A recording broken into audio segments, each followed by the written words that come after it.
Bueno, tengo el placer de recibir hoy aquí y de presentar las primeras jornadas UNED Avanza de Coruña, que son las jornadas sobre ciencia, conocimiento e innovación, en las que queremos un poco acercar toda la investigación universitaria en tecnología, en innovación, en ciencia científica y también todo lo que nuestra ciudad, Coruña, tiene para aportar pues, en estas innovaciones, tanto pues, de inteligencia artificial, que son hoy por hoy pues, las innovaciones más claras, ¿no? Como pues, lo que vamos a presentar hoy, que tengo aquí varios arquitectos, ingenieros, personal técnico del Museo Didáctico de Telecomunicaciones de aquí de Coruña, que nos van a presentar en esta primera conferencia que abre estas jornadas una historia sobre las diferentes innovaciones en telecomunicaciones que ha habido a lo largo de la historia. Tienen además aquí varios, dije antes, dispositivos, pero bueno, artefactos, dispositivos de telecomunicaciones que vais a poder disfrutar de ellos y por supuesto tienen muchos más en el museo aquí en Coruña, que después ellos os dirán pues, cómo se puede acceder y cómo podemos visitarlo. Y nada, pues sin más, les doy paso ya, van a hacer la charla dividida pues, en 4 partes diferentes, con diferentes innovaciones en cada una de ellas, presentándolas. Y pues nada, muchas gracias por vuestra generosa colaboración con nosotros.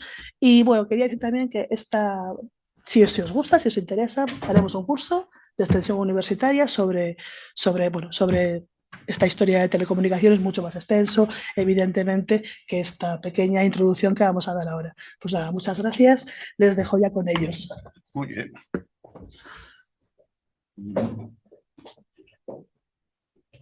Bueno, vamos a ver. Yo me llamo Ernesto López Naveiras, soy jubilado de Telefónica y miembro del grupo que gestiona el Museo de las Telecomunicaciones de A Coruña.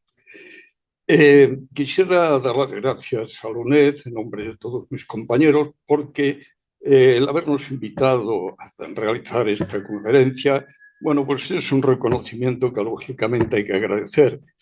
También agradecer a todos aquellos que nos visitan, vamos, que vienen, que están en presencia o que nos van a ver a través de diferido, porque no cabe la menor duda que en el Museo Didáctico de las Telecomunicaciones hay mucho trabajo, hay, digamos, una obra bastante amplia y la única forma de que nosotros veamos que nuestro trabajo sirve para algo es precisamente ofreciéndolo al público y viendo que esto tiene sentido. O sea, es una cosa interesante y por lo tanto esto nos anima a continuar.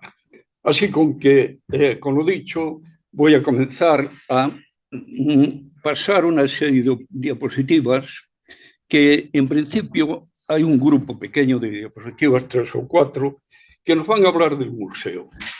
El museo lo tenemos definido como un espacio singular básico de las telecomunicaciones. Es decir, es la experiencia que durante 30 años hemos adquirido atendiendo el museo, recibiendo visitas y recibiendo consejos, en fin, todo lo que puede ocurrir cuando durante 30 años se mantiene activo un museo de esta naturaleza. Todas, digamos, la experiencia adquirida nos permitió poder definir a nuestro museo como un espacio singular básico dedicado a las telecomunicaciones. Es muy importante hacer una pequeña precisión en lo de básico. Lo de básico significa que es, digamos, el museo que va a permitir mostrar la evolución de las tecnologías de las telecomunicaciones, que va a permitir mostrarlo a una infinidad de personas que, con independencia de la edad, porque nosotros a partir de los 12 años admitimos las visitas, y como todo el mundo tiene móvil, realmente la visita está recomendada pues, para todas las personas mayores, sean profesionales de las telecomunicaciones o no lo sean. Entonces, esto, como comento, es un espacio singular básico. ¿Por qué? Porque muestra la evolución de la tecnología de las telecomunicaciones y además permite, dado que tiene un carácter didáctico, entender que las personas con independencia de la profesión que ostenten pueden comprender lo que en el museo les enseñamos. Además, Estos conceptos que tiene el espacio singular básico es que el museo tiene un carácter evolutivo, porque al recoger la evolución de la tecnología de las telecomunicaciones, tal como lo recoge, pues claro, este carácter evolutivo es algo a destacar. Luego también tiene un carácter funcional. Y este carácter funcional se lo da el hecho de que todos los equipos que en él existen están funcionando e están interconectados. Y luego tiene otro carácter también muy importante, que es el carácter didáctico. Este carácter didáctico nos lleva a poder mostrar los equipos, como he dicho ya anteriormente, a cualquier persona, con independencia total de su formación, que sea técnica o no sea técnica.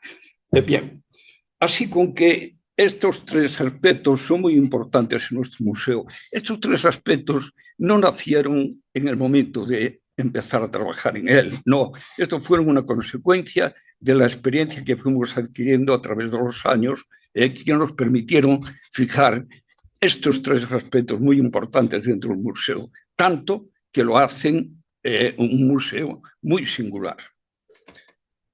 ¿Qué principios de diseño y ejecución fueron los que nos llevaron a realizar este tema? Bueno, pues en principio una agrupación de todos los equipos conforme estaban en la planta cuando estuvieron funcionando.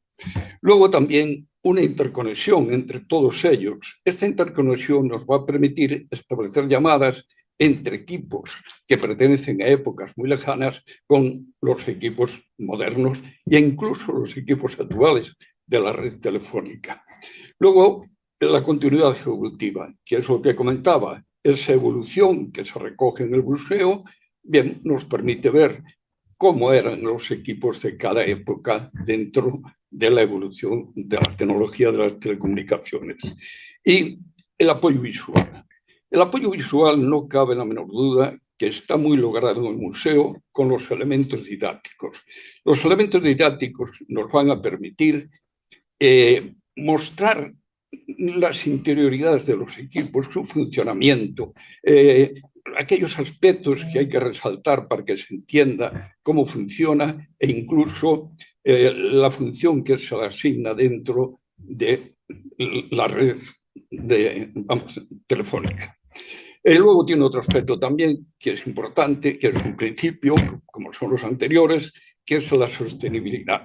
La sostenibilidad en este momento está basada en la aportación que hace el grupo que está conservando el museo y atendiendo las visitas, pero el museo necesita una sostenibilidad que proceda de las instituciones públicas e incluso de la industria, bien del ramo de las telecomunicaciones o cualquier otra industria, porque sin este apoyo, que es un apoyo lógicamente financiero en cierta medida y en otros aspectos también, claro, el museo no puede subsistir porque no hay forma de poder sostener un museo de la naturaleza del nuestro si no hay un apoyo de esta naturaleza. Además, cuando comencé a hablar, he dicho que era un museo básico.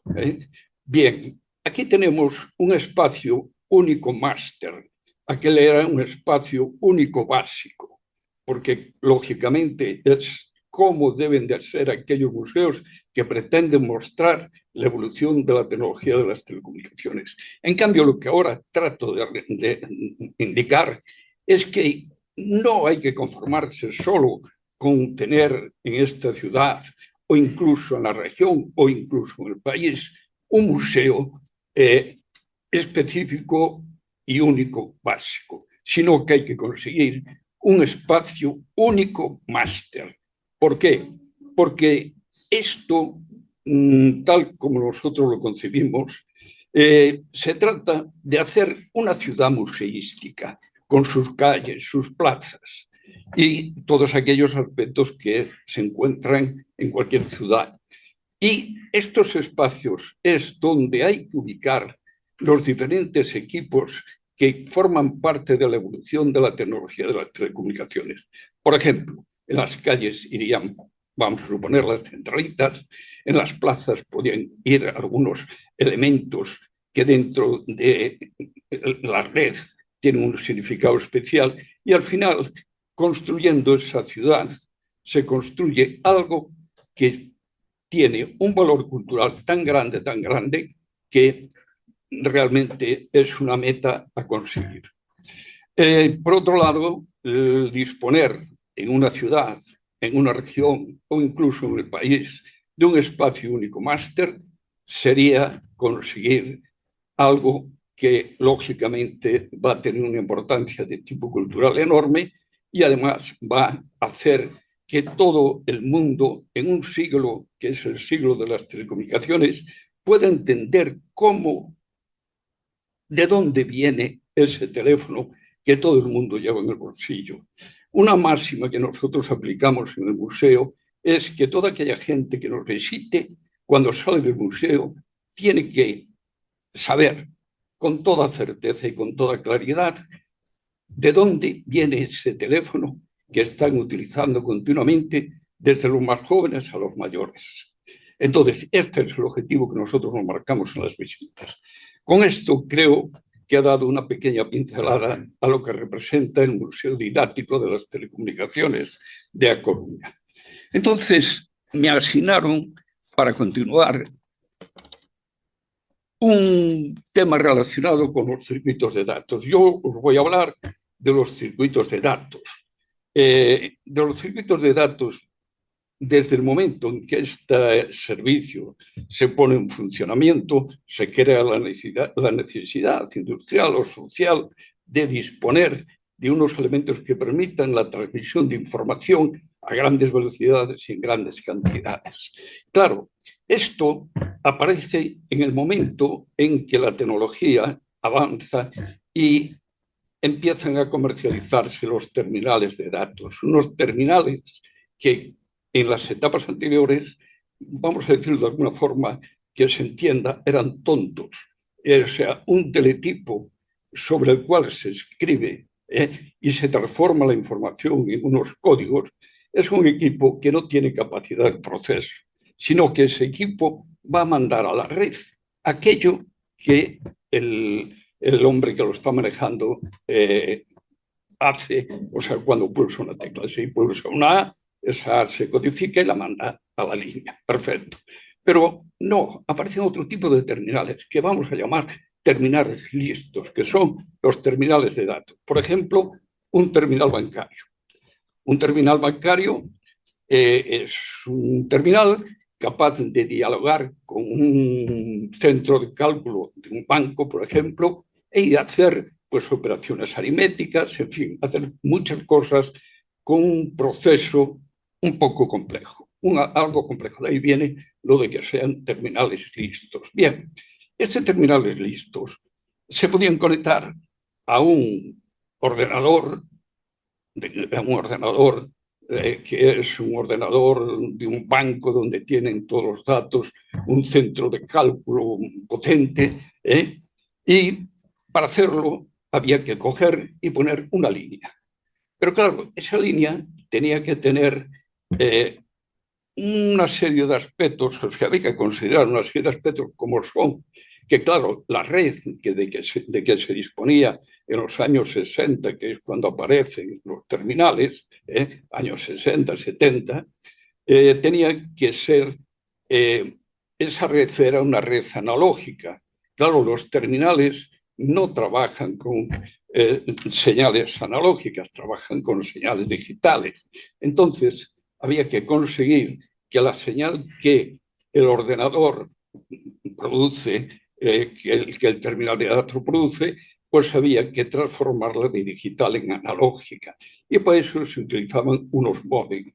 El módem recibía por uno de sus caras la información digitalizada, la modificaba y la convertía en analógica y la podía mandar por aquella red que ya estaba constituida y establecida. Bien, llegaba al extremo distante y hacía la función inversa. La analógica se convertía en digital y de esa forma aquel centro de cálculo podía recibir la información sin problema ninguno, procesarla y mandarle al terminal de datos los resultados del proceso. Bien, entonces esto era cuando dialogaba un terminal con un centro de cálculo. Pero ¿y si eran dos terminales? Pues ocurría exactamente igual. Había que transformar las señales digitales en señales analógicas, mandarlas por la red analógica y convertirlas en el otro extremo por mediación de un módem y convertirlas en señales digitales. Pero esto era caro. Un circuito dedicado punto a punto entre dos terminales o entre un terminal y un centro de cálculo era realmente muy costoso y dado el carácter de la información que envía, porque los terminales de datos suelen enviar la información por ráfagas, no es una información continua. Entonces, esto resultaba muy caro. Había que buscar una solución.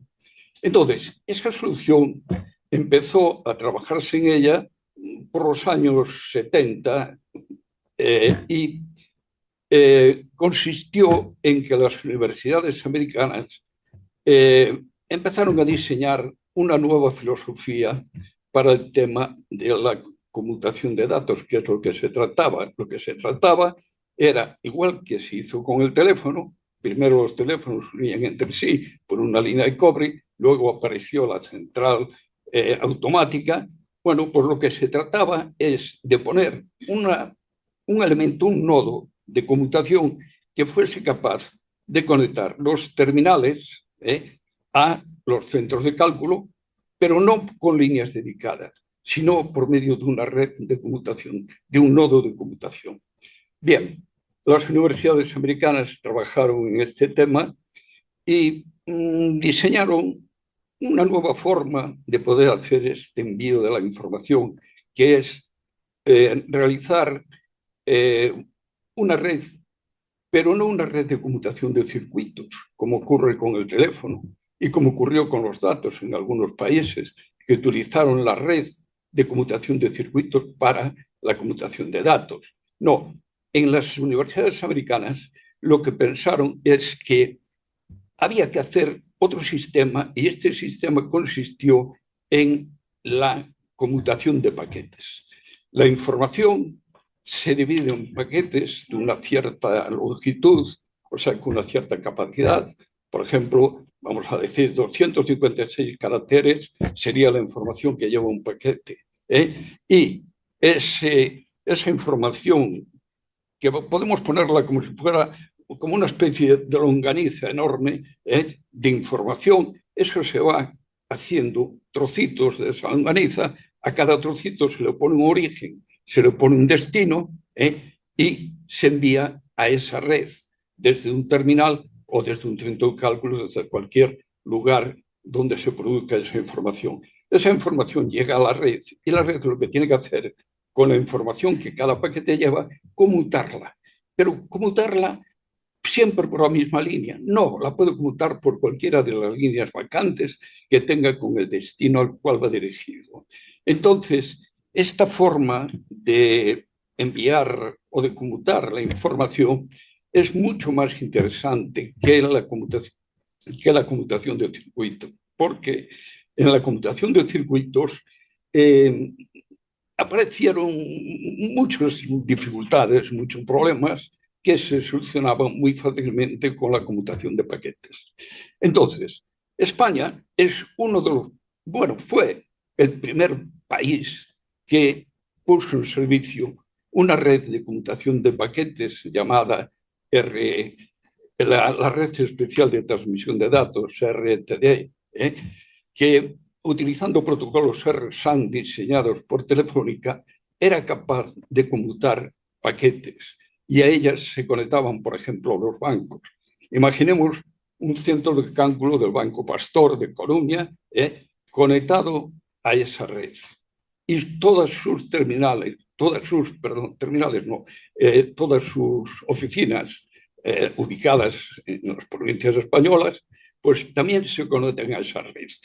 Entonces, al conectarlas a esa red, hay una red privada, pero pública. ¿Por qué? porque cualquiera puede hacer lo que hace este ejemplo que pongo, ¿no? Cualquiera puede introducirse en esa red y crear su red propia dentro de una red pública.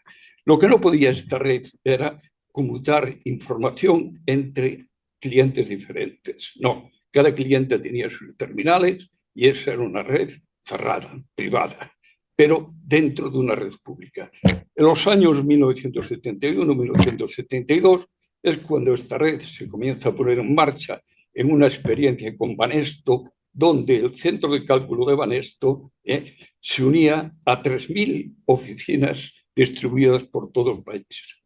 Bien, otros países como Alemania, Francia, incluso Estados Unidos, Inglaterra no, porque Inglaterra también asumió bastante rápido el tema de la, vamos, de la realización de este tipo de red de paquetes, pero con un aspecto que es que si bien ellos tenían una red experimental de paquetes, no la hicieron pública, o sea, no llegó a ponerse en funcionamiento públicamente por aspectos relacionados con los operadores ingleses, ¿no? Pero bien, a lo que vamos es que España se adelantó y se adelantó de una forma muy curiosa porque los ingenieros españoles que trabajando en Telefónica asumieron el reto de constituir esta red, fueron y cogieron las especificaciones de la red ARPANET, que fue la red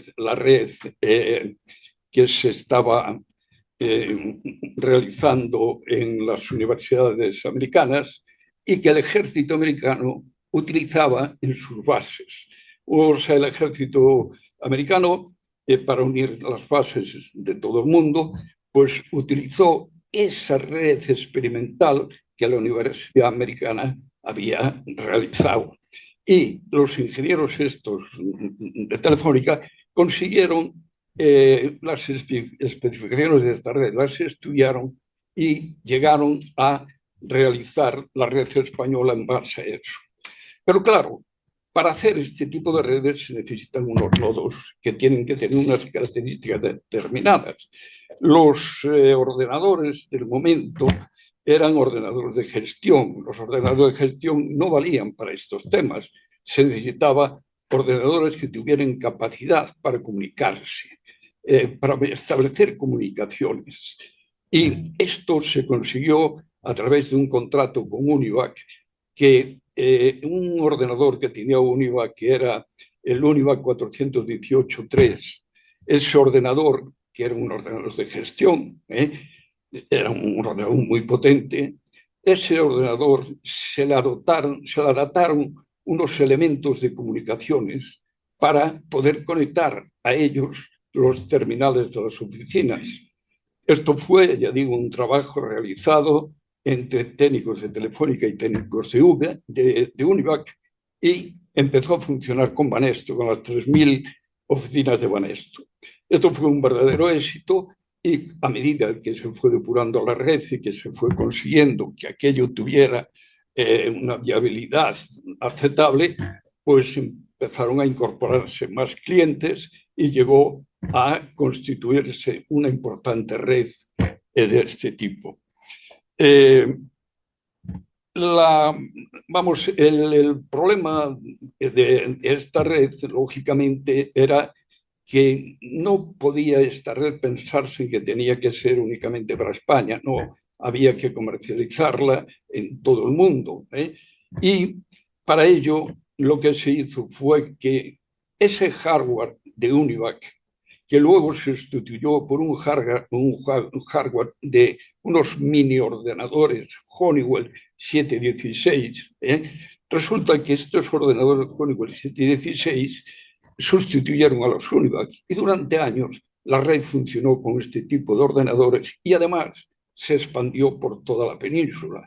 En las capitales de provincia se pusieron centros telemáticos que, unidos entre sí, le daban una capacidad enorme a la red para conectar muchos clientes y muchas oficinas, ¿no? Bien, visto que aquello era un producto que tenía futuro económico, pues Telefónica decidió abordar el tema de construir en España los equipos y además el software, hacer el software y construir también los equipos. Entonces, se junta Telefónica con Sitre, una empresa española, y con Secoense, que es una empresa que se funda con la finalidad de colaborar con las dos anteriores. Y estas tres empresas construyen el Tesis 1. El Tesis, lo de Tesis viene de Telefónica, Sitre y Secoense. Bien, pues el Tesis son unos equipos muy modulares, unos equipos que funcionan de una forma muy, muy interesante y que podemos ver aquí. Vamos a ver. Aquí tenemos un equipo Tesis y aquí tenemos a Fernando. Fernando es un compañero del museo que se ofreció a poner en marcha el equipo Tesis que tenemos en el museo. Este equipo Tesis es único en el mundo y además funciona. Esto en el museo se dan circunstancias con otros equipos, igual que con el Tesis. Son equipos que son únicos y además funcionan. Bien, pues Fernando puso en marcha este equipo. Este equipo tiene la particularidad de que cada uno de estos estantes que se ven aquí es un nodo Tesis. Y esto lleva un procesador, lleva una unidad de control, lleva memorias. La memoria de este equipo en un principio era de 1 megabyte, o sea, es una memoria en 4 placas de 256 kilobits, y luego lleva, el resto de placas son placas de acceso, que dependiendo del protocolo con el que tuvieran que trabajar, pues eran ILAs, eran placas de X25 y LH, o eran otros tipos de placas, ¿no? Bueno, pues la modularidad de estos equipos hicieron que se vendiera en Canadá, que se vendiera en Argentina, que se vendiera en Suecia, se vendió en muchos países. Incluso en Canadá, la venta de estos equipos trajo como consecuencia que Canadá desarrollara otro tipo de equipos que luego serán utilizados en la red telefónica, como luego os comentaré. El tema de tener nosotros este Tesis, bueno, pues buscando la forma de tener esa evolución de las comunicaciones y de los servicios lo más completa posible, vimos que en el centro de Coruña había un centro telemático y de ese centro telemático quitamos los equipos y los llevamos al museo. Vamos a ver. Aquí tenemos un pequeño esquema de cómo funciona. Esto es el bus del Senodo, Tesis. Aquí tenemos el procesador, un 8086 de Intel. Aquí tenemos las placas de memoria, 4 placas de memoria, es lo máximo que admitía, con una capacidad de 1 megabyte. Y luego aquí tenemos todos los elementos de acceso. Entonces, estos elementos de acceso lo que hacen en el proceso de esta máquina es que se pueden establecer rutas que por ellas van los paquetes entre los terminales y entre los centros de cálculo y los terminales que correspondan al centro de cálculo. Entonces, este es un esquema básico del Tesis 1. El Tesis 1 evoluciona. Ahí va. El Tesis 1, aquí tenemos lo que hay en el museo.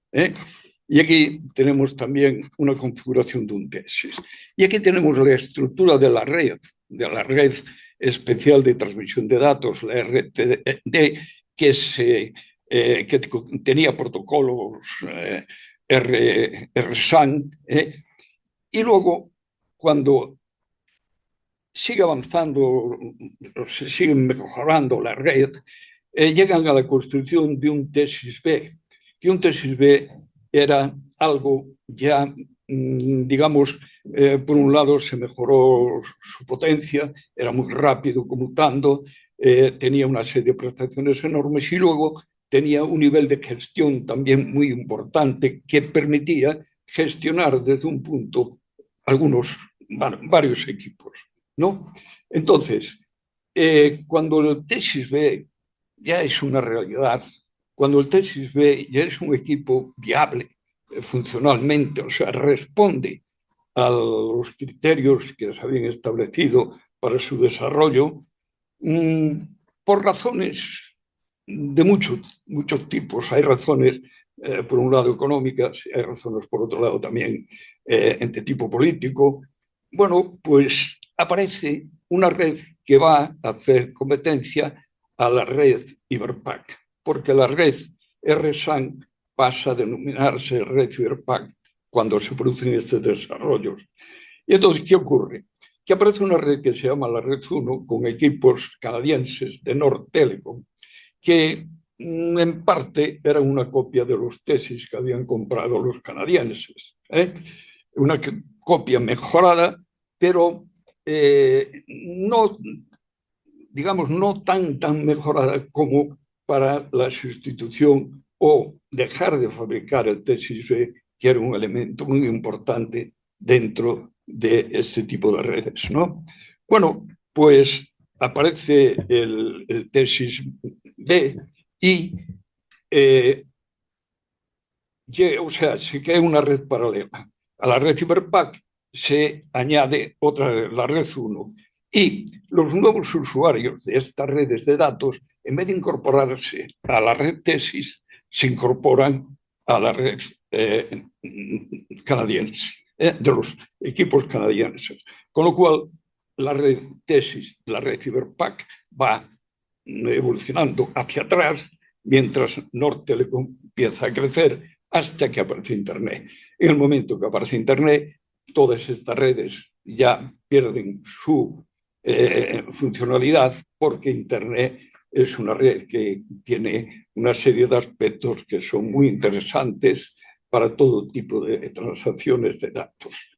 Y yo creo que, como comienzo, tengo que dejarlo aquí porque además me están esperando mis compañeros y si pueden pasar por el museo, allí lo verán todo funcionar y se lo podemos explicar quizá con más detalle y con menos dificultades. Muy bien, el siguiente.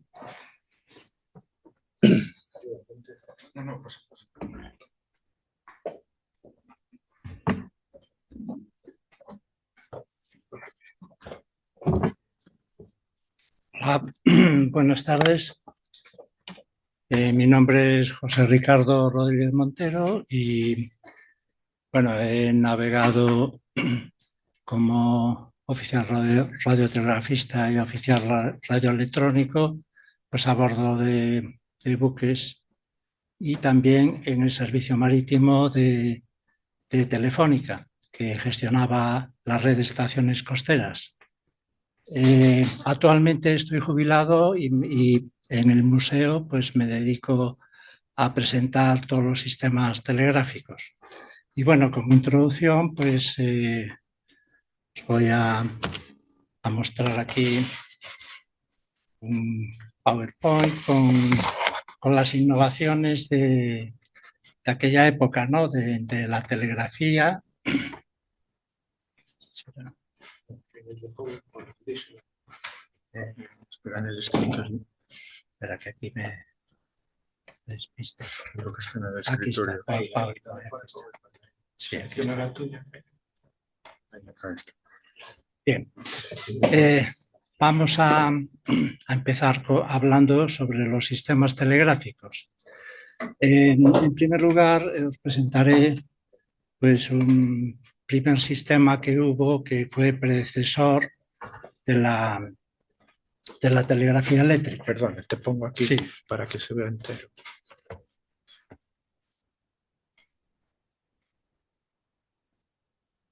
Ah, vale, sí. De acuerdo, perfecto. Vale, muchísimas gracias, Javier.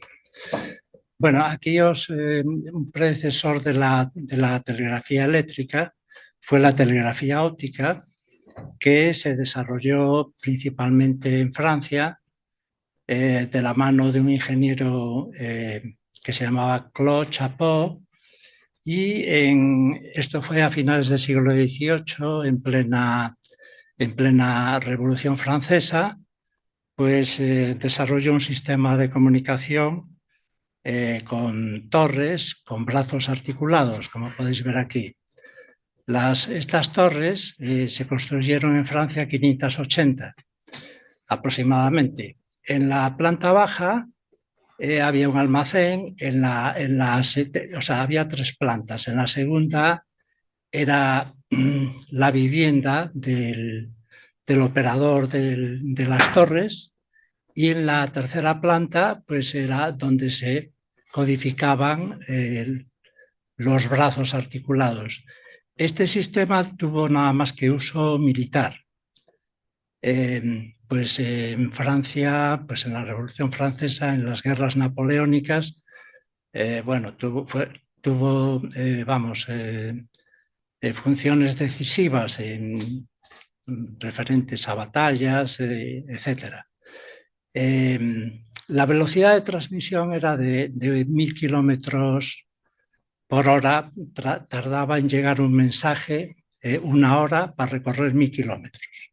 Esa era y el sistema era codificado, es decir, el operador que recibía en la primera torre recibía un mensaje codificado y lo iba enviando de una torre a otra. Las torres estaban en un sitio elevado para que se pudiese ver una torre a otra.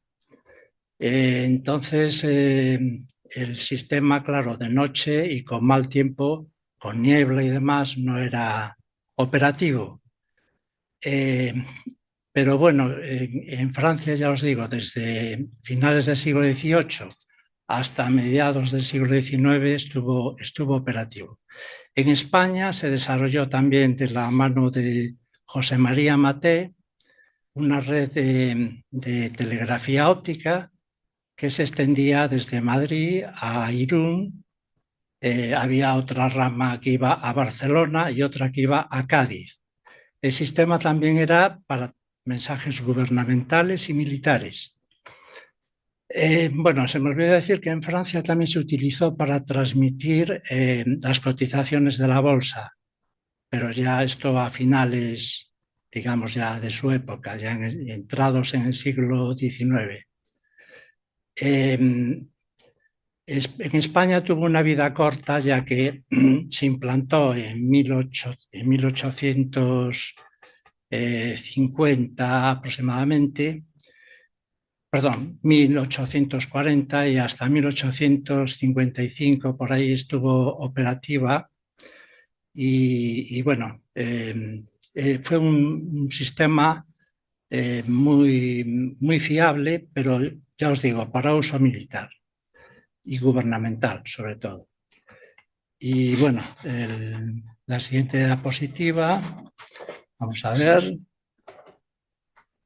Vamos a hablar ya de la telegrafía eléctrica. La telegrafía eléctrica pues se desarrolló ya a mediados, nos remontamos ya a mediados del siglo XIX. En Estados Unidos, Samuel Morse, que era un pintor, curiosamente, pero se interesó por el electromagnetismo, y de la mano de un colaborador que se llamaba Alfred Vail, empezaron a investigar qué uso darle a la electricidad para enviar mensajes. Entonces, la manera de enviar mensajes, ellos idearon un código, se llama el código Morse. Bueno, se dice en inglés Morse, pero bueno, nosotros siempre nos referimos como código Morse, ¿no? El código Morse pues estaba formado por puntos y rayas, código muy elaborado, y que tuvo un uso extensísimo. Aún hoy se sigue utilizando, no para vamos a ver, las comunicaciones habituales que tuvo en esa época desde mediados del siglo XIX hasta finales del siglo, hasta 1999 exactamente, que su uso comercial finalizó. El código Morse. Vamos a ver, se desarrolló pues eso de la mano de Alfred Vail y Samuel Morse. Ambos Alfred Vail era un ingeniero especialista y creó unos electroimanes muy potentes para enviar las señales. Y aquí os voy a enseñar, pues esto es un manipulador Morse, ¿veis? Para transmitir el código Morse. Y aquí vemos a Alfred Vail y Samuel Morse, pues diseñando el sistema. Y ya os digo, la creación del código, como ya os expliqué, y el código Morse y la presentación del primer sistema funcional, que como veréis constaba, ahora os lo explico, de un grupo de baterías. Lo vamos a ver aquí mejor y después volvemos a esta idea positiva. ¿Veis? Era un grupo de baterías que generaba una corriente continua de aproximadamente 120 voltios, circulaba a través de un cable de hierro con aisladores. A lo largo, pues se utilizaban las vías férreas. ¿Veis? Aquí los veis. Esto es un tendido de telegrafía eléctrica y sirvió también para los trenes, para la red semafórica. O sea, fue un adelanto enorme en la seguridad del ferrocarril.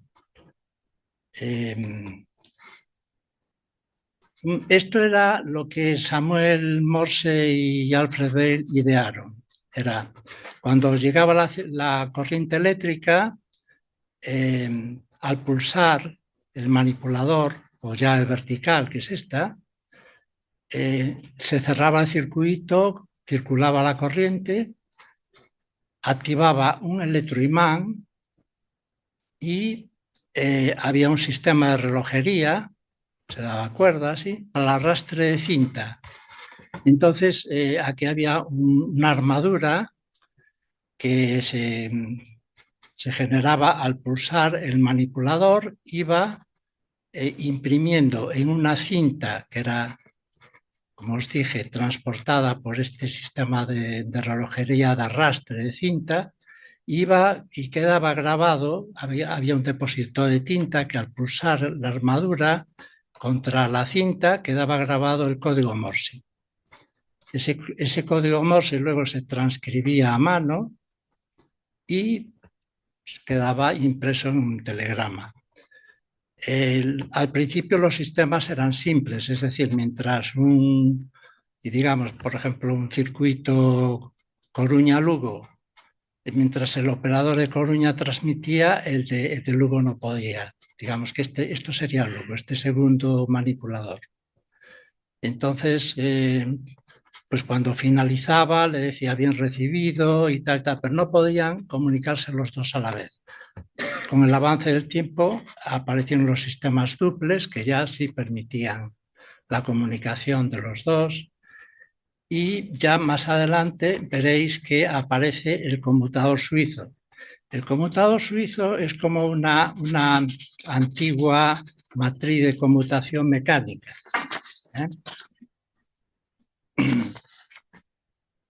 Voy a deciros que también había un sistema que se llama sonador, que se podía recibir, si no se quería utilizar la cinta, se podía por el contragolpe del manipulador recibir a oído el código Morse.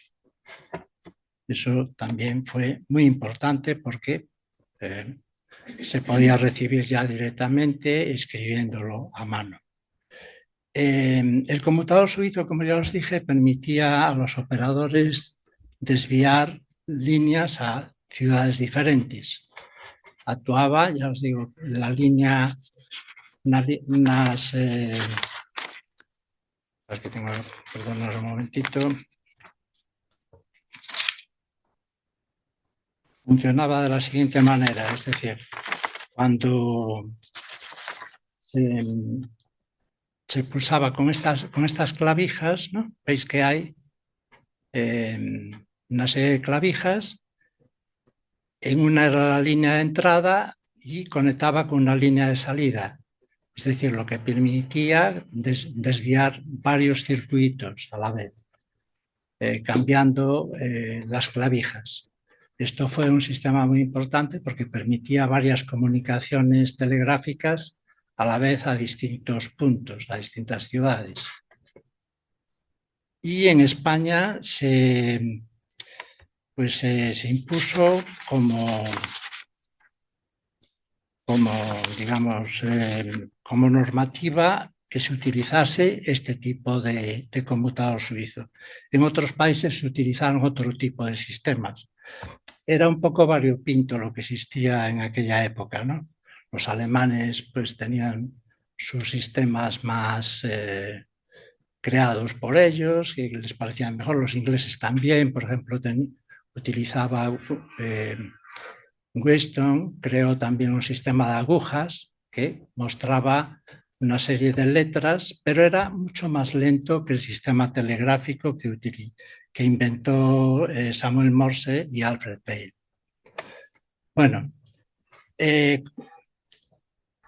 con el tiempo se unieron continentes a través de cable submarino. Aquí en Galicia, pues desde Inglaterra llegó a Vigo lo que se llama el cable inglés.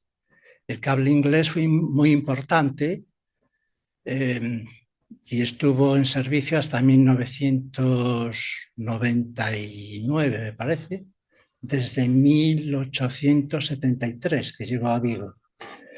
Este cable inglés daba servicio a Portugal y a España y fue importantísima su implantación. Y este sistema unió continentes, es decir, estos buques cableros que iban por el fondo marino poniendo esta serie de cables, pues unieron África, Australia, Asia, es decir, unió todos los continentes, ¿no? Y tuvo un uso muy importante. Con la aparición del teletipo ya en 1920, pues el sistema telegráfico con manipulador y demás fue siendo relegado. El teletipo fue importantísimo porque utilizaba un sistema que inventó Baudot, otro ingeniero francés, que ya era un código de 5 bits, podía almacenar hasta 32 caracteres, pero con un sistema que inventó para poder completar también los números y los signos de puntuación. Había el teclado, si lo veis, pues tiene el espaciador y después tenía una barrita para cuando se querían escribir caracteres latinos, letras, pues se pulsaba para letras y luego tenía otro aquí a la izquierda para cambiar a cifras y signos de puntuación. La velocidad era de aproximadamente 64 palabras por minuto y utilizaba un lector de cinta. La cinta era perforada. ¿Veis? Como veis aquí en esta otra, ¿veis? Se perforaba la cinta con una punchadora, lo que se llama una punchadora. ¿Veis los códigos? Es un código binario de 5 dígitos y cada número, cada letra, pues tenía su código. Ya os digo, a veces coincidían los códigos, pero con el intercambiador que había para cambiar a cifras y a letras y completar los 64 caracteres que eran necesarios para el envío de los mensajes, pues se consiguió que este sistema pues durase aproximadamente hasta finales también de los 90, desde 1920 que se inventó. yo trabajé con él pues bastantes años con los teletipos. La red de teletipos fue muy importante porque conectaba, era un sistema punto a punto. Por ejemplo, conectaba, digamos, telégrafos con la estación costera. Por ejemplo, yo trabajaba en una estación costera, cuando recibíamos un telegrama, lo pasábamos a telégrafos a través de un teletipo punto a punto con telégrafos. Y bueno, diversos organismos, tanto militares como civiles, utilizaban sistemas punto a punto para comunicarse entre ellos. Podéis imaginaros, pues, Madrid, que era, digamos, el principal centro de comunicaciones, ¿no? En aquel entonces, ya que las comunicaciones en España eran radiales, pues en Madrid se recibían pues, miles de telegramas que luego se distribuían por España y el resto del mundo. Bueno, esto en cuanto al teletipo. Ahora, bueno, después del teletipo apareció el fax, pero bueno, no os voy a hablar sobre el funcionamiento del fax. El fax ya era bueno, trabajaba como un sistema de abonados, ¿no? Entre empresas. Y bueno, tuvo un uso también a través de, ya trabajaba en vez de con líneas telegráficas, con líneas telefónicas. Y lo utilizaban empresas como bancos, bolsa, agencias de noticias, etcétera, etcétera, ¿no? Y bueno, el salto cualitativo ya fue la invención de la radiotelegrafía. En la radiotelegrafía ya no se dependía de líneas ni demás. Y durante el siglo XIX, gracias al descubrimiento por parte de Heinrich Hertz de las ondas electromagnéticas, confirmaron las teorías de James Maxwell y sus experimentos probaron que las ondas se propagaban por el espacio, se reflejaban y se difractaban igual que la luz. Por lo tanto, las ondas de radio iban a la velocidad de la luz. Y en honor de este gran descubridor, como fue Heinrich Hertz, las frecuencias se miden en hercios.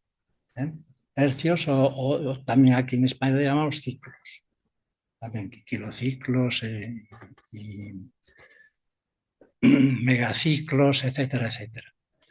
Bueno, antiguamente los barcos estaban muy aislados. Este sistema para los barcos fue algo maravilloso, ya que permitió que se conectaran con tierra en cualquier momento. Antes dependían pues, de envío, cuando estaban cerca de la costa, como vemos aquí, envío de palomas, mensajeras.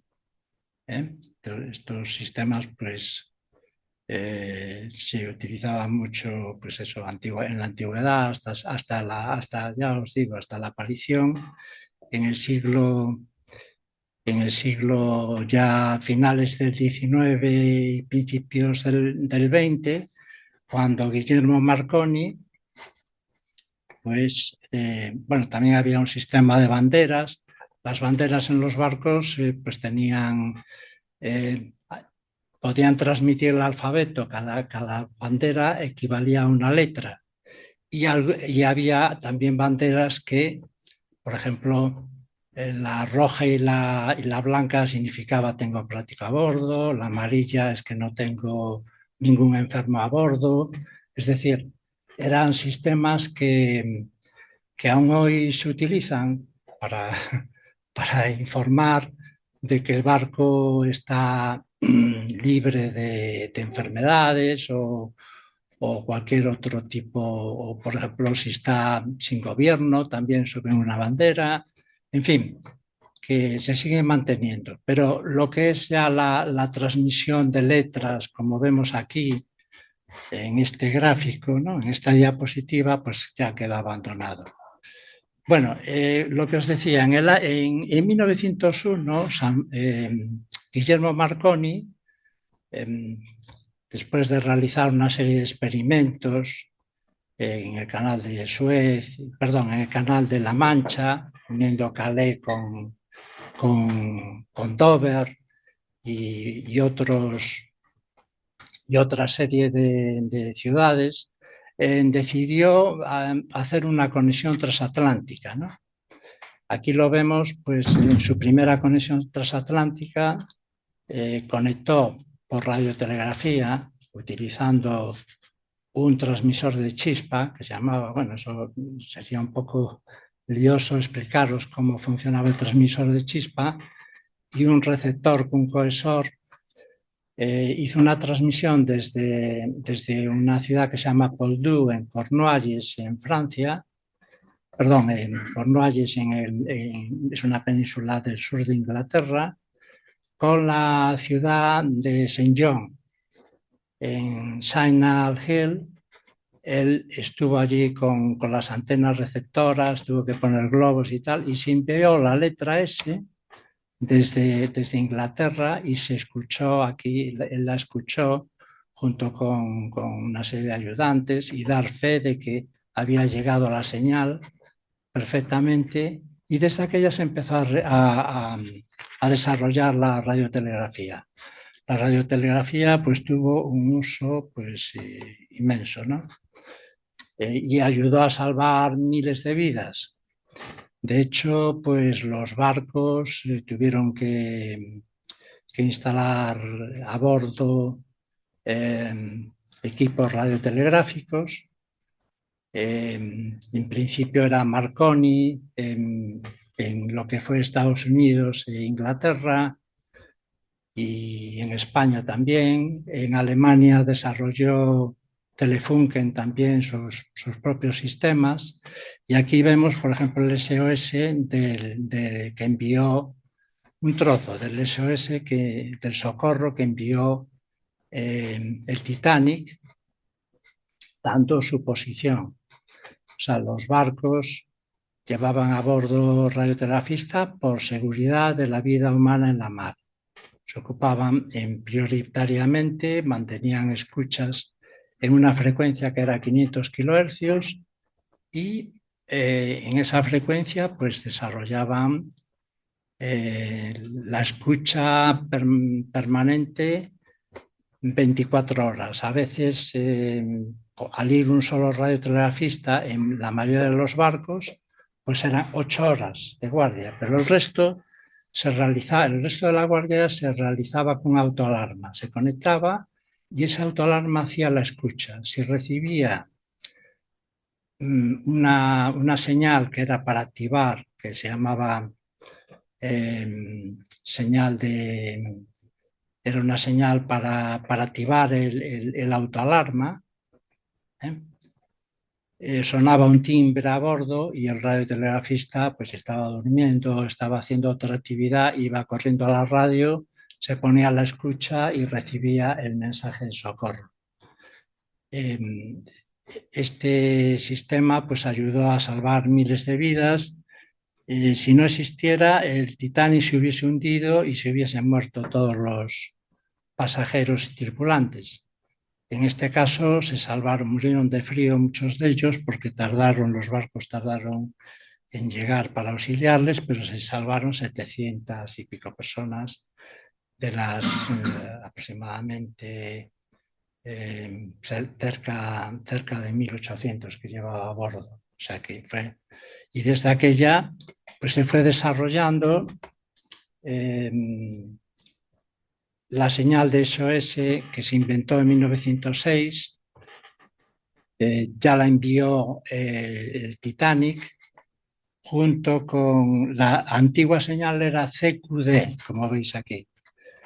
Decían que significaba, bueno, era como un mnemotécnico, Come Quick Distress, o Come Quick Danger, que es vengan enseguida tenemos un socorro, ¿no? Pero era mnemotécnico. En realidad no significaba eso, según los historiadores. Y SOS es lo mismo. SOS dicen salvar nuestras almas, save our souls, pero significa, en realidad, no significa eso, es un mnemotécnico para acordarse de que es SOS. Es una sola señal y de hecho nosotros lo marcamos con una raya por encima para decir que es S o S una sola señal, no separado, porque si escribimos besos, besos, no. Vemos que es B, S o S al final, ¿no? Pero no es una sola señal, son letras separadas. Y en este caso es una sola señal. Bueno, no sé si voy de tiempo, voy bien. ¿Sí? Apura. Bueno, apuro, ¿no? Bueno, aquí en el museo disponemos de una simulación para hacer una comunicación tierra-barco. En España, sí, bueno, y en todo el mundo se construyeron una serie de estaciones costeras. En Coruña, en 1942, se instaló una Coruña Radio. Y aquí tenemos un receptor que utilizamos. Es un receptor Hallicrafters que, bueno, lo utilizamos para monitorizar las comunicaciones tierra-barco. La primera costera que se construyó en Galicia fue en Finisterre y fue la compañía de Marconi quien se hizo cargo de ella. Luego, posteriormente, pasó a telégrafos y finalmente en 1970 pasaron todas las estaciones costeras, pasaron a Telefónica, a ser gestionadas por Telefónica. Este es un reloj que en los barcos se trabaja en hora UTC, que es la antigua GMT, es decir, son 2 horas menos que la hora que tenemos, por ejemplo, actualmente, ¿no? Pero siempre todas las anotaciones en el diario se mantenían así. Estos sectores que veis aquí, sobre todo los rojos, son de telegrafía, son los periodos de silencio. 3 minutos cada media hora se mantenía una escucha extrema por si se detectaba alguna señal débil. Y bueno, esto es la costera de Finisterre, cuando se instaló, digamos, veis ahí el faro de Finisterre al fondo, se instaló en Montefacho y tenía el indicativo EAF. Coruña era EAR, aquí veis el edificio de Coruña, que estaba situado en Eirís y que fue operado por algunos compañeros que trabajaron conmigo en Telefónica, que aquí vemos a compañero Arturo Rial, que era el jefe de esa estación costera durante muchos años. Aquí lo veis manipulando un manipulador Morse. Y aquí veis una estación de barco. Este es el Playa de Riazor. Los equipos que llevaba eran un transmisor principal, un transmisor de reserva alimentado con baterías, 2 receptores, uno con baterías por si se quedaba el barco en blackout y no había electricidad y tal, pues siempre estaban las baterías. O sea que el barco nunca se quedaba incomunicado. Bueno, y con esto pues ya finalizo la presentación y doy paso al siguiente compañero. Siento si fui un poco largo. Bueno, vamos a ver si encuentro yo la mía, a ver cómo va esto. Javier, ¿cómo era esto? A ver, aquí para verla.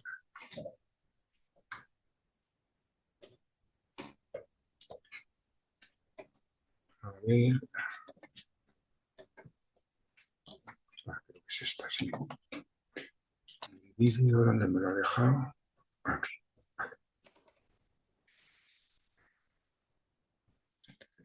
¿Qué quieres? Aquí. Bueno, pues yo voy a hacer la parte de telefonía que tiene en común muchas cosas, con algunas cosas con la telegrafía. Ambas son modos de transmisión de información a distancia de modo inmediato, Y además también utilizan el mismo tipo de medios para transmitir esta información. Utilizan una red de cobre y una señal eléctrica que es la que transporta la información. La diferencia está en que mientras la telegrafía transmite información codificada, en telefonía lo que transmitimos es directamente la voz. Y para ello hace falta un dispositivo nuevo, un dispositivo que sea capaz de transformar el sonido de nuestra voz en esa señal eléctrica que pueda circular que va a ser transmitida por la red de cobre. Ese aparato nuevo, ese dispositivo nuevo, que es el teléfono, consta básicamente de un micrófono que va a transformar el sonido de nuestra voz en una señal eléctrica y después un auricular que va a realizar el proceso inverso, que es de transformar esa señal eléctrica en sonido. Además, para saber cuando alguien, si nosotros teníamos un teléfono, saber cuando alguien quiere comunicar con nosotros, se le incorpora una alarma, que es un timbre, y un aparato, un magneto, que genera una corriente eléctrica que hace sonar el timbre. Yo he traído aquí uno, no sé cómo se verá. Este es uno, si veis en la imagen de la izquierda, es el botón. Es este. Si veis la imagen de la izquierda, aparecen dos teléfonos y aparece una manivela a la derecha de uno de los teléfonos, que es algo como esto que tengo yo aquí. Con esta manivela se hacía girar, generaba una corriente que es la que hacía sonar el timbre. Pero claro, los teléfonos hay que unirlos entre sí. Inicialmente se unían directamente entre sí con un cable directo. Pero claro, imaginad simplemente 10 teléfonos, pues harían falta, si recordamos del cole, que eran combinaciones de 10, de 2 en 2, pues nos salen 45 cables uniendo 10 aparatos. Imaginar ya que en lugar de 10 habláramos de 100, ¿no?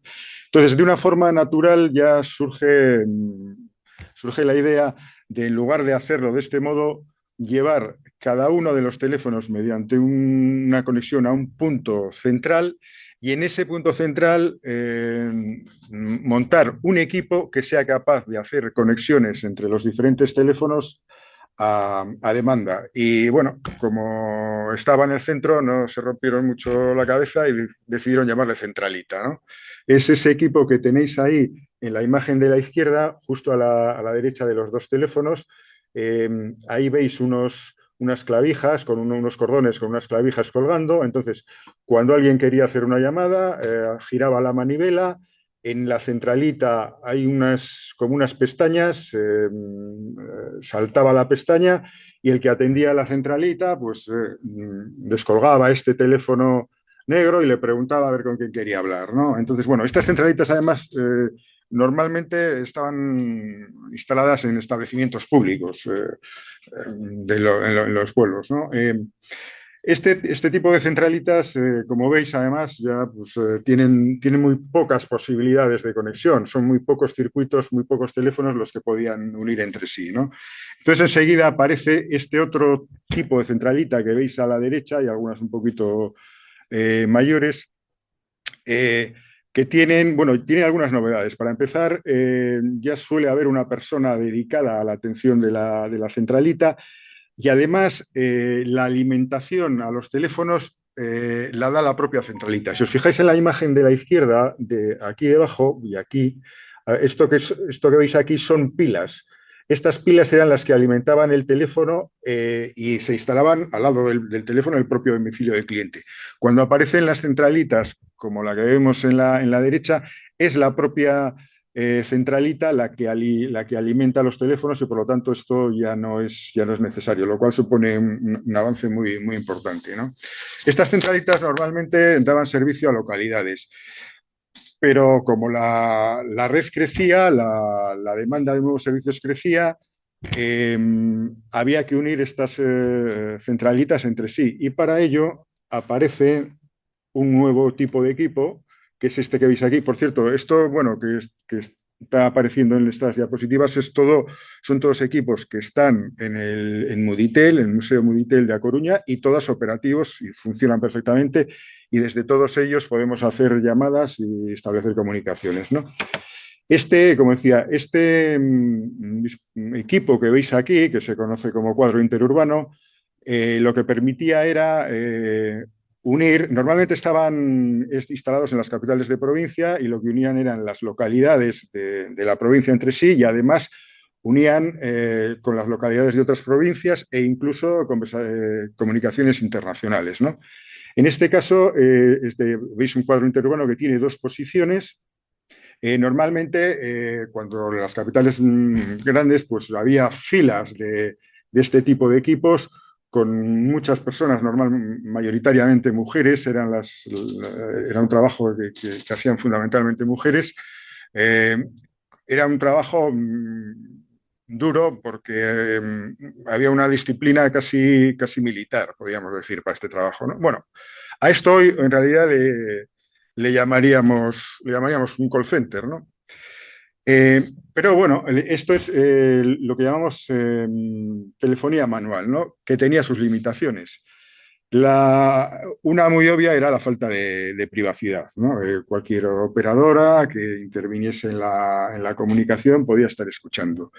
Y otra de las limitaciones que tenía era algo que casi, que hemos mencionado al principio, como característica de la telefonía, que es la inmediatez, ¿no? Pues aquí realmente la inmediatez ya no era tal, porque lo habitual era que cuando querías establecer una comunicación, la operadora que te atendía no te decía no se retire, que le pongo. Lo habitual era que te dijera su llamada tiene una demora de 1 hora o 2 o las que fuesen, ¿no? Por lo tanto, ese carácter de inmediatez con la telefonía manual en la práctica no era tal, ¿no? Entonces, para superar estas limitaciones, nace al mismo tiempo que estos equipos estaban operativos la telefonía automática. Y para poder desarrollar telefonía automática había que crear dispositivos que fuesen capaces de hacer las funciones que hacían las operadoras, que básicamente eran 3. Una, unir circuitos, coger las clavijas de los circuitos por donde nos entraba la petición de llamada y unirla a otro circuito que podía comunicar con la persona, con el teléfono con el que queríamos llamar. Eso lo hacía una operadora, hoy a eso pues, le llamaríamos conmutador. Otra de las funciones era recabar información de con quién quería hablar la persona que quería establecer la comunicación para poder establecerla, y eso, para eso surgió esto que tengo aquí delante, que es el disco. Esto fue, digamos, lo que permitió, junto con los equipos que automáticamente conmutaban los circuitos, lo que permitió sustituir a las personas que operaban las centralitas. Porque con esto ya le indicábamos, con el disco, le indicábamos con quién queríamos hablar. Marcábamos las redes, las primeras redes empezaban solían tener 4 cifras, 5, bueno, a medida que iba creciendo la red, el número de dígitos de cifras que había que marcar para establecer la comunicación iba aumentando hasta el actual número de 2 en el caso de las llamadas nacionales.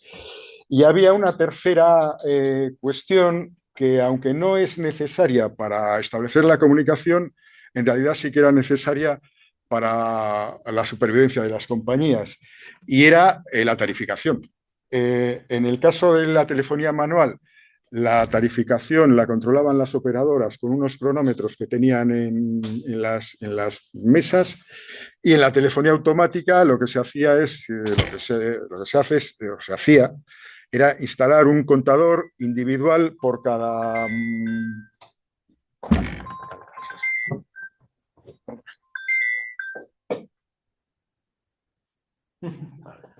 Perdón, lo que se hacía era instalar un contador individual por cada línea. Entonces, las primeras centrales que hicieron este tipo de... fueron centrales que se conocían como centrales paso a paso, step by step en inglés, lo digo por si alguien quiere buscar información en Internet mejor quizás que utilice esa denominación, la terminología inglesa, porque seguramente va a encontrar más información, ¿no? Esta que veis aquí en la imagen de la izquierda y la derecha, las dos en realidad son la misma, tomas diferentes. Es el equipo que ha instalado en el Museo de Muditel en Coruña, que está plenamente operativo. Y os voy a poner aquí un pequeño vídeo de 1 minuto de duración para que veáis cómo funciona este equipo. A ver si lo encuentro por aquí. La tecnología de las comunicaciones sigue avanzando y aparecen las centrales de conmutación automática electromecánica. Con ellas ya no es necesaria la operadora para establecer las comunicaciones. Las primeras centrales de este tipo son las rotatorias. La primera instalación en España se produjo en 1926. Como veis, en este modelo instalado en A Coruña en 1936, tienen ejes rotativos continuos que sirven para localizar el teléfono que llama y los selectores que seleccionan al que se llama. Este equipo es una central rotaria. Vamos a hacer una llamada para que veas cómo funciona. El esquema podrá seguir la evolución de la llamada. Una central automática de conmutación telefónica se asemeja a un PC. Tiene capacidad de proceso, memoria y un reloj que proporciona una base de tiempos. El sinóptico fue incorporado a la central para dotarla de un carácter didáctico. En él se puede explicar cómo avanza la llamada y cómo trabaja en sus órganos. ¿Aló? Hola, que ya se escucha. Yo también te escucho perfectamente. Muy bien. Ese cuadro que aparecía, ya no sé dónde he puesto este cuadro que aparece aquí realmente no es original de la central. Este es un sinóptico que crearon los compañeros que iniciaron con el museo, que explica cómo progresa la llamada, porque esta central podemos físicamente ver el camino por donde va nuestra conversación y no solamente ver el camino cuando está constituido, sino ver cómo se está constituyendo, cómo se está estableciendo ese camino y cómo está progresando y avanzando las conexiones que van a dar lugar al circuito por el que vamos a utilizar para la comunicación. Bueno, estas centrales son como habéis visto ahí, o escuchado, empezaron en la década de los 20 y en torno a los años 50 se desarrolló un nuevo tipo de centrales electromecánicas conocidas como centrales de barras cruzadas, crossbar. En el caso de España hubo 2 fabricantes, Standard Eléctrica, con un modelo que se conocía como Pentaconta, y un poco más tarde, en los 70, se empezaron a instalar equipos de Ericsson suecos. La denominación comercial del equipo era ARF. En estas centrales, si en el caso del Rotary el equipo que conmutaba los circuitos era eso que habéis visto en el vídeo, que giraba dando vueltas y se llamaba buscador, aquí el equipo sobre el cual se desarrolla toda la central es esto que veis aquí, que se denomina multiselector. Si buscáis información también, como en el caso de antes en inglés, se llaman centrales de tipo crossbar, barras cruzadas, donde por un lado entran circuitos por las barras, por el lado horizontal, y salen otros por el vertical. Digamos que esto es casi como el juego de los barquitos, ¿no? Uno se orienta un horizontal y se orienta un vertical, se cruzan y establece la comunicación. Este tipo de centrales ya, aunque siguen siendo electromecánicas y analógicas, tienen muchas ventajas. La primera es la rapidez. Si en el caso de la Rotary establecer una comunicación, podríamos estar hablando, si descontamos el tiempo que marca la persona que emplea el disco en marcar las cifras, descontado eso, en el caso de la Rotary podemos hablar de segundos. En el caso de las centrales de barras cruzadas hablaríamos de milisegundos. O sea, realmente no notaríamos la demora. Cuando descolgamos el teléfono, cuando llega el teléfono el auricular a nuestra oreja, ya estamos escuchando el tono de invitación a marcar, y una vez que marcamos las cifras, la duración del establecimiento es de milisegundos. Tiene otra característica funcional, y es que tiene lo que se llama una unidad de control, que en lugar de ir avanzando la comunicación poco a poco, en este tipo de centrales espera a tener toda la información después de la identificación de la línea que quiere establecer la comunicación y de recibir las cifras del número con el que quiere comunicar. Con toda esa información almacenada, busca un camino que los pueda unir y una vez que lo ha encontrado, lo establece, con lo cual se evitan muchos problemas de saturaciones, ¿no? Aquí es difícil ya que se produzca una saturación interna. Y algunas otras características son, bueno, mucho menor consumo. Yo no sé si os habéis dado cuenta antes en el vídeo, había un sonido de fondo, que eran los motores que estaban haciendo rotar los ejes para que cuando entraban los embragues de los buscadores, giraran, etcétera, tenían un consumo elevado. A diferencia de ellas, las centrales de barras cruzadas, si no había tráfico, por ejemplo, el consumo era mínimo. Y después, estos equipos venían ya armados de fábrica, con lo cual los costes de instalación e incluso los costes de mantenimiento por el personal que necesitaban era mucho menor, ¿no? Estas son algunas de las ventajas que tenía, ¿no? Claro, paralelamente a esto, que estamos hablando del despliegue inicial de la década de los 50, está apareciendo una nueva tecnología que son los semiconductores. Y con los semiconductores pues aparecen circuitos integrados, aparecen microprocesadores y lógicamente no tardó mucho tiempo en que ese tipo de tecnología llegara a las centrales de conmutación. Y aparecieron las primeras centrales con este tipo de tecnología que se conocen como... bueno, por cierto, no lo he comentado, pero bueno, perdón. Este es el equipo, estas fotos son también del equipo que está en Muditel, en Coruña, y que está también plenamente operativo y se pueden hacer llamadas desde él. Decía entonces que se incorpora esta nueva tecnología de semiconductores, microprocesadores a los equipos telefónicos, a centrales que se conocen como SPC, del inglés del Store Program Control. En España hubo hasta 3 fabricantes distintos, AXE de Ericsson, 1240 de Standard Electric, Alcatel, y 5ESS de Lucent Technologies, que era norteamericana. Esta que veis aquí es la que tenemos en el museo, que ha sido una incorporación reciente. Todavía faltan algunos pequeños detalles por instalar para que esté plenamente operativa, pero bueno, ya se pueden hacer llamadas también con ella, ¿no? Las novedades que aporta este tipo de centrales de control de programa almacenado, centrales digitales, las conocíamos nosotros, ¿no? En el argot, centrales digitales, es que internamente la señal que circula, digamos, dentro de la central ya no es analógica, sino que es una señal digital. Y eso permite, entre otras cosas, ofrecer nuevos servicios. Las centrales electromecánicas prácticamente lo único que podíamos hacer era conversar. Luego teníamos un servicio de teletarificación para aquellos teléfonos que se instalaban en los bares para poder cobrar las llamadas. Y había otro servicio que se llamaba servicio de llamadas maliciosas y poco más, ¿no? Aquí ya empiezan a aparecer los desvíos con sus diferentes modalidades, la conferencia 3, es decir, una serie de prestaciones que las otras no tenían y sobre todo la enorme reducción de costes tanto de fabricación como de instalación y no digamos ya de mantenimiento, porque aquí el personal necesario para operar, para mantener este tipo de centrales, bueno, ya comparado con el tipo de centrales electromecánicas es otra cosa, ya no tiene nada que ver, ¿no?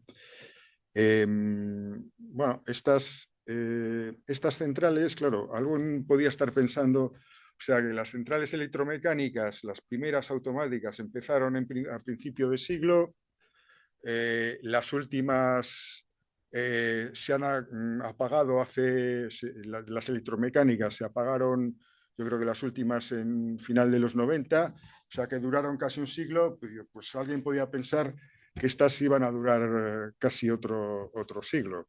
Y lo cierto es que no, porque en apenas el despliegue masivo de estas centrales fue en la década de los 80 y creo que el año pasado se apagó ya la última. O sea que esta tecnología, con estas centrales con esta tecnología, han estado en servicio pues apenas 30 años. ¿Y qué es lo que ha venido a sustituirlas? Pues ha venido a sustituirlas FTTH, la fibra hasta el hogar, del inglés también, Fiber to the Home.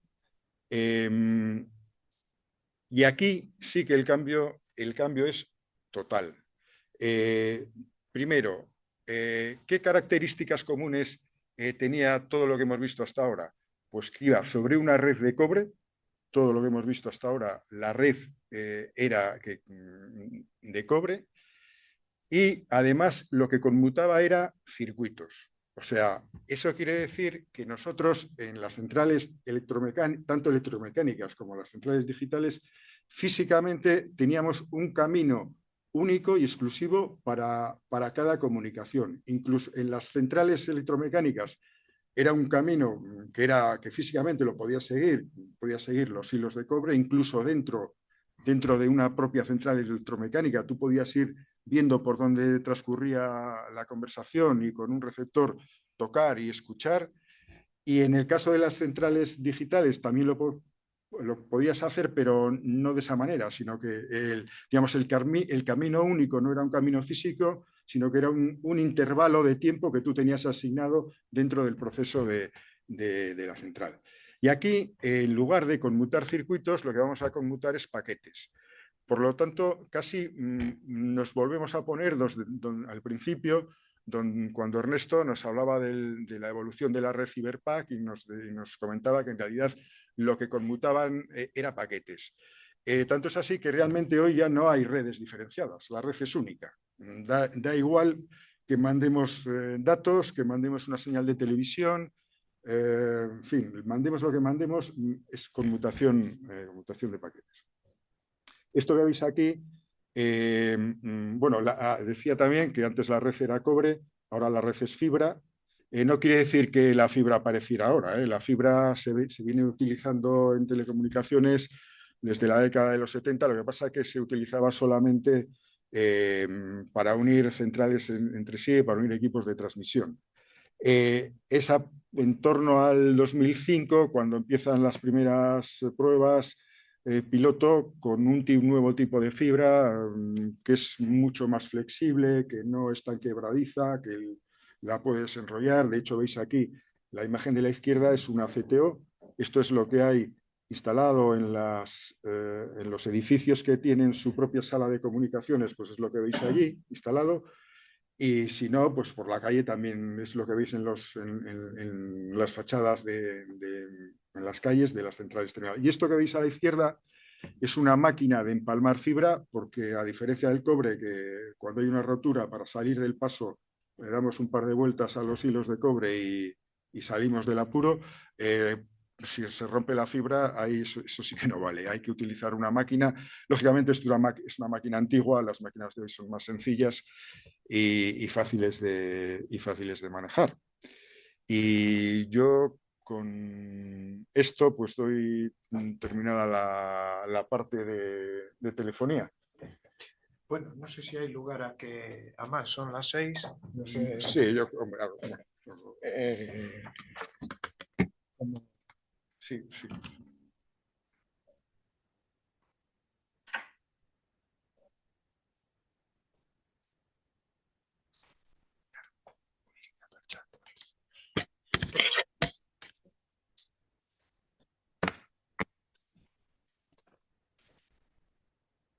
Bueno, voy a intentar ser breve, sobre todo para los que estamos aquí, no quedamos ya dormidos después de hora y media.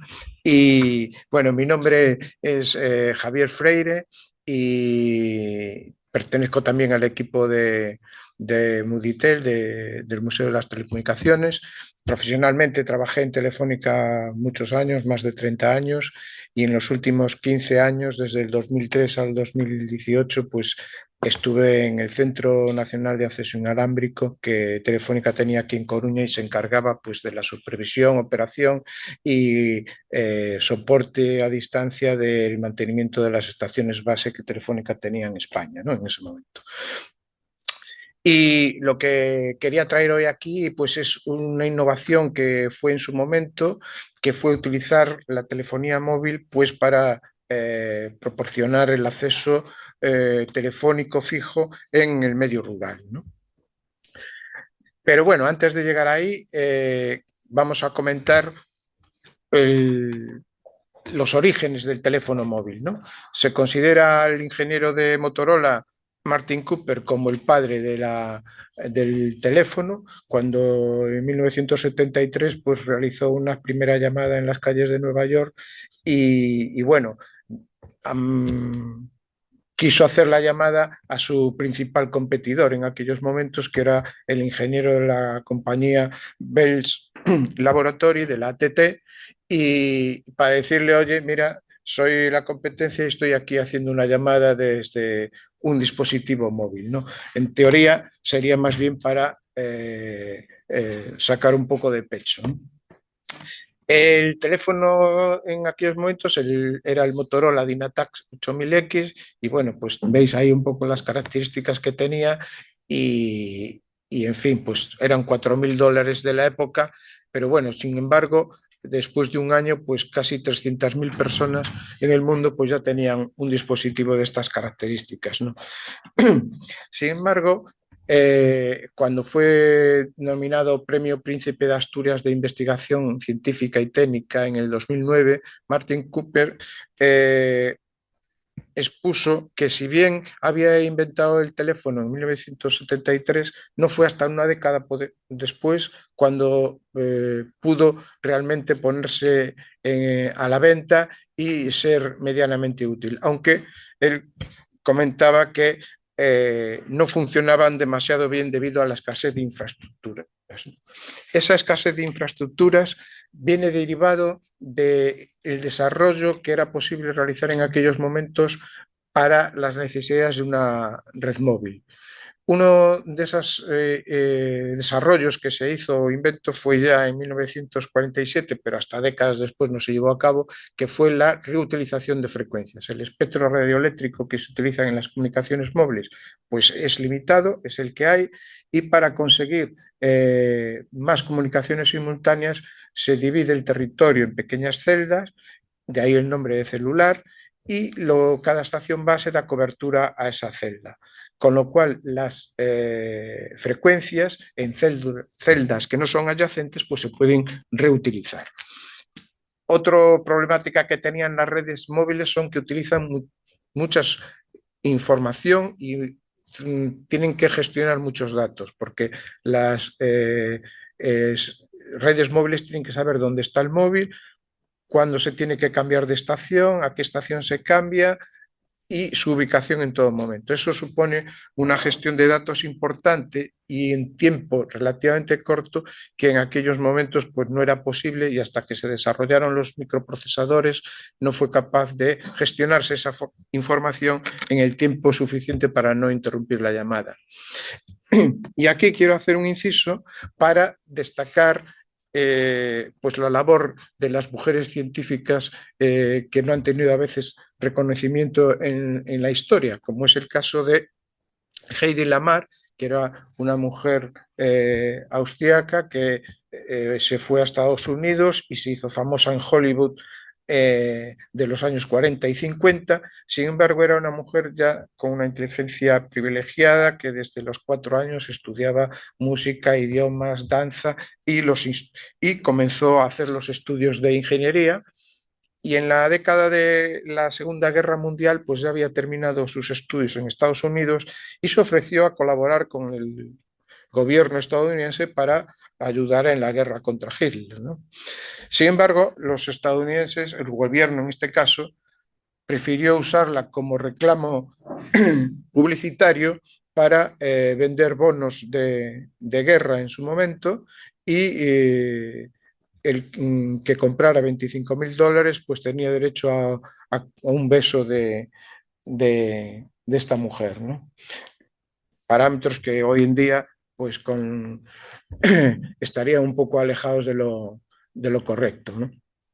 Y sin embargo, ella conoció a un músico también que estaba en Hollywood y que entre ambos diseñaron un sistema secreto de comunicaciones.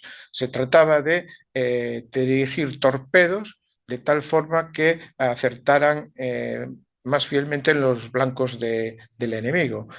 Este sistema lo patentaron años después, se lo cedieron gratis al gobierno de Estados Unidos, pero el gobierno de Estados Unidos no lo puso en marcha, aunque lo estuvo manteniendo en secreto y después hizo desarrollos con esto. Este sistema realmente lo que venía a hacer era que para las frecuencias que usaban para dirigir los torpedos, resulta que hacían un cambio de frecuencia aleatorio y eso impedía que se detectaran y se interrumpieran las comunicaciones. Bueno, en definitiva, más tarde esto con los desarrollos tecnológicos electrónicos, pues fue lo que permitió hacer la base del desarrollo de cambiar de frecuencia, cambiar de estación base sin que se interrumpieran las comunicaciones, ¿no? Entonces,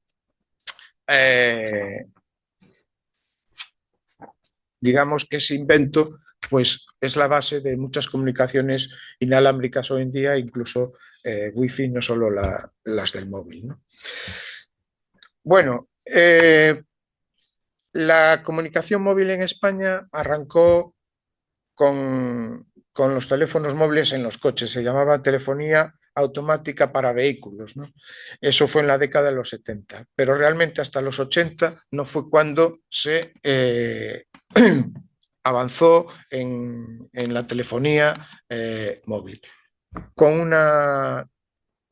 Se definió la tecnología como TMA, teléfono móvil automático, porque ya no solo era dedicado a los coches, sino también a las personas. Se estableció una tarifa especial y se abrió una numeración específica para esta provincia virtual móvil que era los 906, ¿no? Y ya se intentó expandir la telefonía cuando fue el Mundial de Fútbol del año 1982, pero eran una tecnología bastante limitada y no fue hasta el otro evento en España, que fueron las Olimpiadas y la Expo de Sevilla en el 92, cuando hubo el despliegue de la telefonía móvil automática, el TMA 900 porque trabajaba en la frecuencia del 900 y que suponía todavía una telefonía analógica, pero ya era una telefonía celular. Y en ese contexto, pues la telefonía móvil analógica estaba basada en un producto de Motorola que constaba principalmente de las centrales de conmutación, que eran como unas centrales de conmutación normales, pero tenía un añadido que gestionaba las estaciones base, y las propias estaciones base, que eran, digamos, como se ve en la fotografía, este supone un módulo nada más que daba capacidad para 4 comunicaciones simultáneas.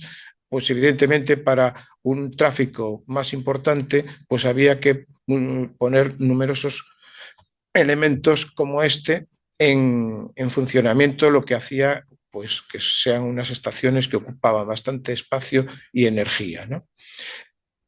Estas estaciones base se comunicaban por 2 circuitos con la central de conmutación y era por donde señalizaban y mantenían la comunicación con los móviles, ¿no?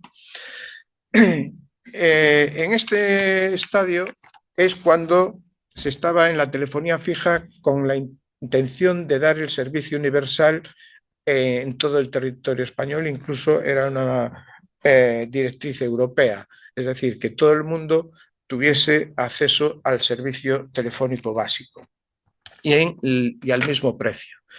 Eso, evidentemente, en regiones como Galicia, Asturias o zonas apartadas del rural, pues se hacía complicado con los medios tradicionales de cable y de telefonía tradicional. Entonces, aquí en Galicia, pues la dirección de Telefónica en aquellos momentos, que estaba liderada por Jaime González, pues tuvieron la idea de conseguir con la telefonía móvil dar servicio fijo. Y esto fue posible gracias a que Motorola hizo un desarrollo del software que permitió adaptar la numeración y la tarificación al servicio fijo, y con eso se consiguió tener operativa la red móvil para dar acceso fijo.